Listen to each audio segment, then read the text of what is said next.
In this video, we want to just briefly talk about all of the different elements and things that you're going to see within GetResponse Marketing Automation when you're building your workflows. So we're going to introduce you to the different elements and the ways that you'll utilize them in the workspace when creating your workflows.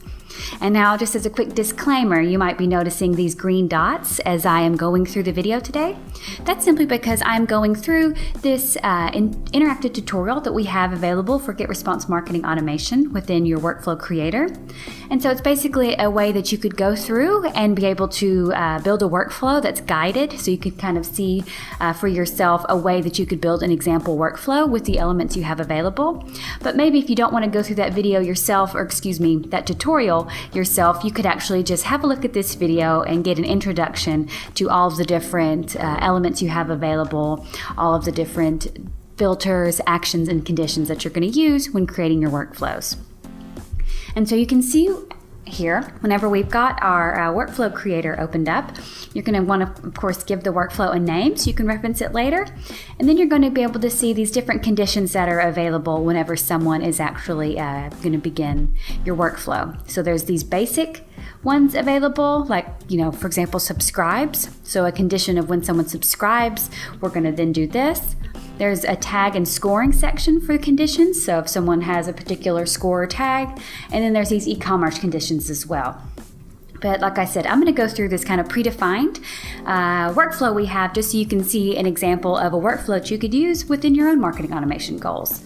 So we're going to click subscribes here, and you can see that the editor opens up for us, and then we can see kind of the ways in general that this workspace is arranged. So this is our general workspace here. We actually build our workflows, and to the right is where we'd be able to actually, edit and add the different elements that we want into our workflow. And again, you can see these things grayed out simply because of the way us going through the interactive tutorial together. But however, we're going to see that we've got this one enabled because we're going to actually utilize the send message action. And so again, this is our workspace where we build our workflow, and then we build it using all the different elements, which are made up of conditions, actions, and filters here at the bottom. So I'm going to simply drag and drop. That's how you're going to do everything here. It's going to drag and drop the send message action into the workspace here. We can see it sets itself in, and then we're going to connect these two dots here so the two elements are connected. And so we just simply connect a dot, and you can see it becomes highlighted in color, and it's ready to, start functioning for us. But we still have to utilize the properties for this particular element that we've just moved over. And so you can see we've got all of our elements here in this Elements tab, and then for each element, basically almost every time, you're going to further define its functions and specifics in the Properties tab. And so over here, we want to define more specifically what message we're going to be sending to someone when they subscribed via our form. So I'm going to choose this tutorial message here. And then we can see now that both of the elements here are fully colored, which means they're active. And this could be a workflow, for example. Someone subscribes, send a message. It could be as simple as that. But of course, we do want to extend this workflow just a bit more. So I'm going back to the Elements tab. And now I want to see if anyone has actually opened this particular message. So I'm going to move it over, and you can see it goes into its place. And then yet again, remember, we need to connect these two dots so that it is now a part of this workflow I'm creating. So we connect the dots, and then actually want to go ahead and check if someone has actually clicked a link in the message, because we're checking, have they opened, but also have they been clicking? These are two important things for us to start to discern. So I'm going to move over this link clicked condition over here, and I'm connecting it to this yes connector. So what this means is that someone signs up, we're sending them a message, we're checking here if they've opened the message, and if indeed they've opened the message, I want to now check, did they click any of the links? So that's how the path is working. If they opened a message, we want to see if they clicked a link. And so for this link element in particular, we want to define the properties a bit more, and we want to actually specify a link. So we want to specify a specific link. We want to know if they clicked it. And so we have to go through this process to choose our specific link from a specific message, choosing our message, and then finally choosing the link. And so now we can see this one is fully colored as well. It's active and connected because we are now going to check if a specific link was clicked in that message. Now we want to add an additional action over into this workflow, which is going to be the tag action. So we're moving it over here, dragging and dropping, and connecting the tag action to this negative path, or the no. Was this message opened? No. So we're going to give them a tag. And so when we're doing that, we've moved over this tag action. We want to go over to properties and select the tag. And so at this point, you could create a new tag that you haven't created yet, or you can usually be able to choose from ones that you've created. But in this example, we want to show you that you would create a tag. So I'm going to simply call it inactive 7 because I've created several inactive tags for my example, but you could name it what you wanted.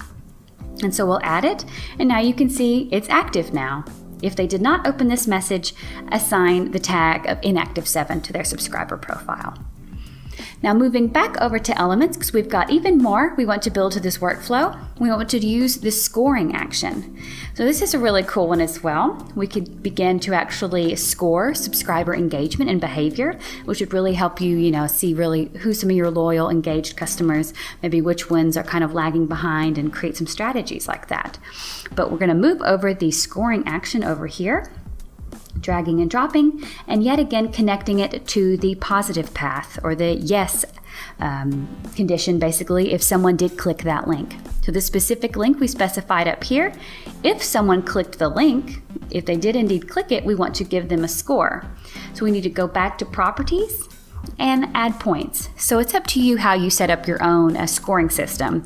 You need to define for yourself how much opens are worth to you, clicks, different subscriber behaviors and actions that they could take. What is it worth to you? 10 points, 100 points? So you'll set up your own scoring system if this is a way that you want to start valuing your customers or subscribers in some way.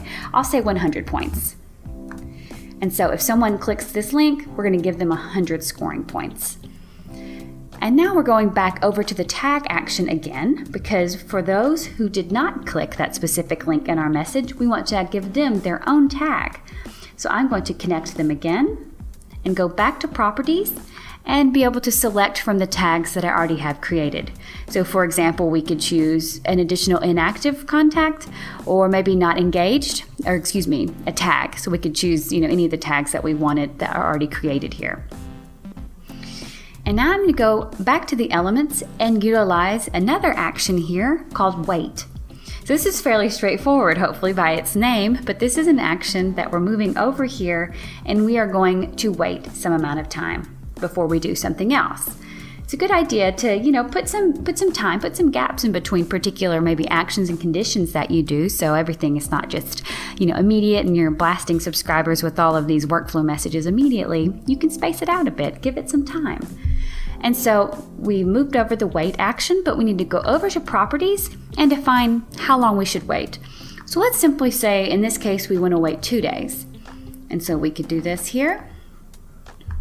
So after we've added 100 scoring points to our clickers, we're going to wait 2 days, and then we're going to send them another message. So dragging over the send message action, connecting it to our 2-day wait period, and you can see our workflow, our interactive workflow has ended, but I think you can kind of guess how this is going to go. So we're waiting 2 days, and then we're going to send them maybe some specific message, maybe some kind of discount or exclusive offer or download based on them being, an engaged, valuable subscriber of ours that has 100 scoring points. And so you can see now that everything is highlighted and selected, available here, which is of course how it will always be whenever you're actually, not in the interactive tutorial and simply creating your own workflows. So I hope you guys feel a little bit more comfortable with what you're going to find and how you're actually going to work within the workflow editor by utilizing conditions, actions, and filters and building your workflow within this workspace here.